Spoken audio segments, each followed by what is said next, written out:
You ever wonder how NBA players elevate their game? It's all about strength and performance training. So maybe you want to be more explosive, jump a little higher, be a little bit faster, or be conditioned to play all 4 quarters at the highest level. If you look back, Steph Curry was very small and was actually hindering him from the game in the NBA. If you look over time, he's used strength training to improve his performance, improve his durability, and become a much better player to be able to display the shooting skills that he's always had.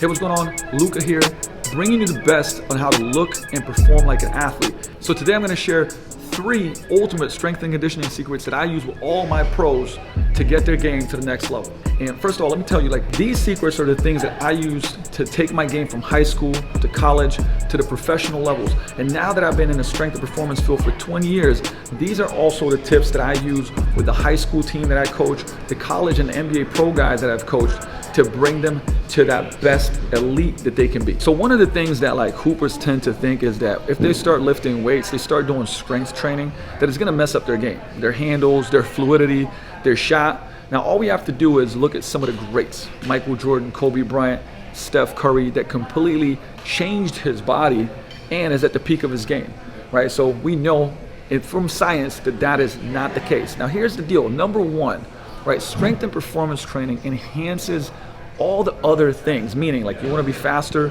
more powerful, stop faster. Think about deceleration and that step back in basketball, right? If you improve your strength, it's going to improve everything. Now let me give you an analogy, right? Take a cup of water.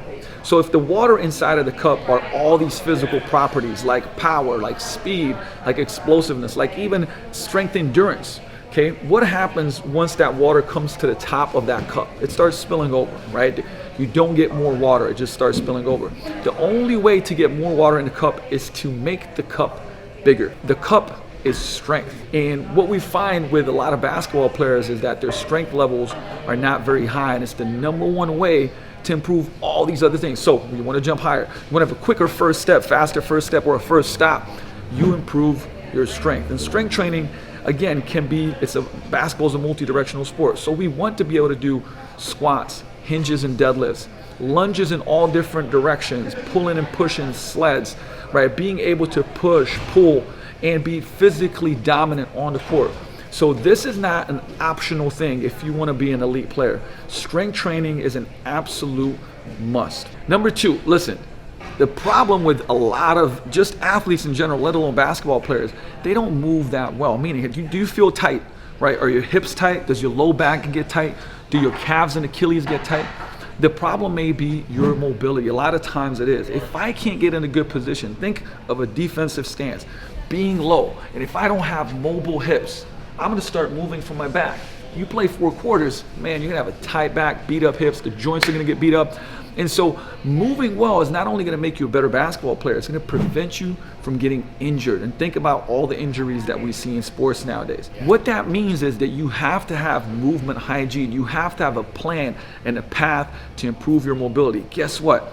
That fits into the construct of our strength and performance training inside of the gym. Now, some of this transfers onto the court. That's why our players have a warm-up dynamic mobility protocol before they even start shooting or doing the 5-on-5 or doing stuff with the team. Every day they're working on their movement hygiene. So now, all of a sudden, their ankles are more mobile. Their hips can move better. Now they can cut, plant, do things and get in awkward positions, which you do in the game all the time, that they couldn't do before. They can make shots and take shots that they couldn't do before because they have that mobility. They can get that upper back rotation. They got hips that can do stuff, right? Because again, if you don't have those ranges of motion, it means that you're stressing the joints more. So if you want longevity, if you want to be a better athlete on the court, you have to improve your mobility, and you have to give it focus and intent.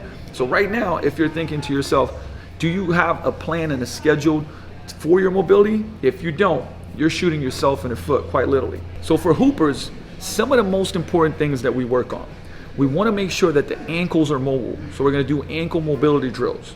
Okay. The next thing, hips, right? Probably the most important aspect, because when you have tight hips, if you have tight hips, you're gonna have low back issues, meaning you're gonna have low back tightness and you won't be able to produce as much power. So we do a number of different hip mobility drills. They're gonna help you, what I call, get more buttery hips. From there, making sure that our upper back can rotate and extend so that we have better shoulder mobility. Because if I can have better rotation of my upper back and I can have better shoulder mobility, then I'm going to be able to do things. I'm going to have better shot. I'm going to be able to make layups and do moves that otherwise I cannot do.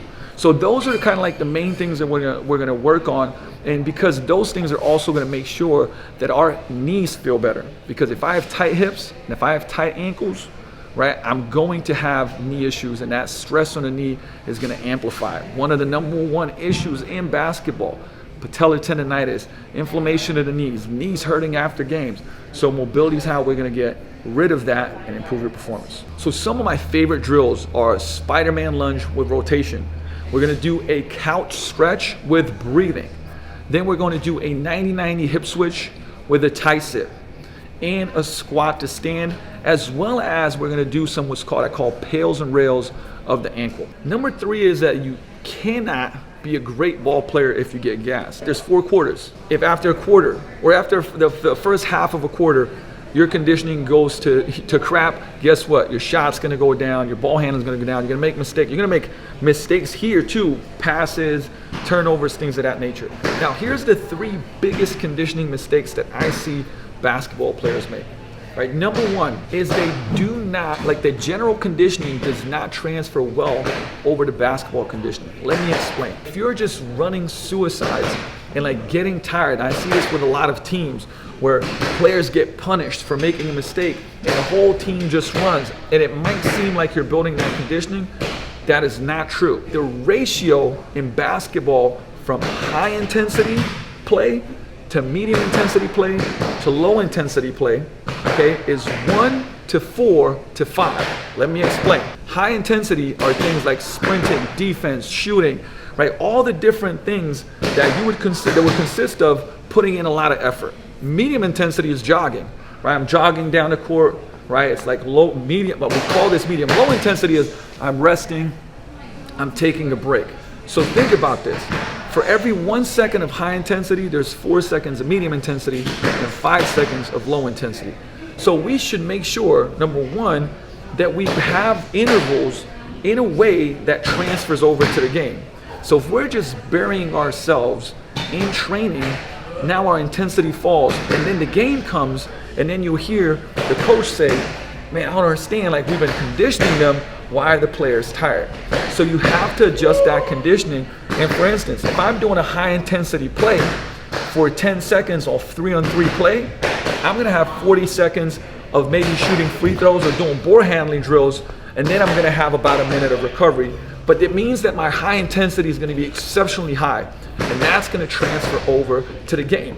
And you can do this by yourself as a basketball player by doing drills. For example, sprint to the 3-point line, play defense for 3 seconds, and then dribble full speed down the court, make a move, take a shot. That's gonna take you about 7, 8, 9 seconds, and from there, you can dribble back slowly to the other side of the court and do it again. But what we're doing is we're training these ratios just like I mentioned. Number 2 mistake is using general drills rather than actual sport for conditioning. So if I go onto the Aerodyne bike, if I go onto, just running on a treadmill or something of that nature, it does not, like even closely, I would say, mimic the actual sport. So in basketball, what am I gonna do? I'm gonna sprint, I'm gonna stop, I'm gonna slide, I'm gonna jump, I'm gonna sprint again, I'm gonna stop. So there's a lot of deceleration, acceleration, there's a lot of angles that are happening with my body. So if I go into the gym and I'm just on the bike, doing this movement pattern that's really not transferring over to the sport, is not gonna do me justice, which is why many times you'll see that somebody said, hey, I've been doing conditioning, getting ready for basketball, but I haven't been on the court. It's not gonna transfer well. So that's the number 2 mistake, is that you have to be on the court not mimicking, but actually doing the movements that you're going to be doing in a game. Number 3 is not properly progressively overloading the work. Okay, so in conditioning, here's one of those things that you see, which is that people will go from 0 to 100. Meaning, like they might have taken 2 months off from training, and then all of a sudden it's like, wow, the season's coming, so I gotta train really, really hard. And all of a sudden they're doing a ton of volume when it comes to cardio and workload. And that is a mistake. we have to intelligently progress so that our body adapts over time to these loads so that we don't get injured, and then we have our body adapt in a way where then once the season happens, when we actually need to be at our top performance, we're ready. Now here's the deal, I dive into these 3 mistakes and topics in a separate video that goes into a lot of detail on exactly what to do and how to do it. So make sure you check that video out. So to take your basketball game to the next level, make sure that you're implementing these 3 secrets that take ball players to the elite level. And make sure if you want more tips like this, subscribe to my YouTube channel. Also, share what you'd like to hear more about when it comes to strength, performance, basketball performance in the comments, and next time I'll cover exactly that.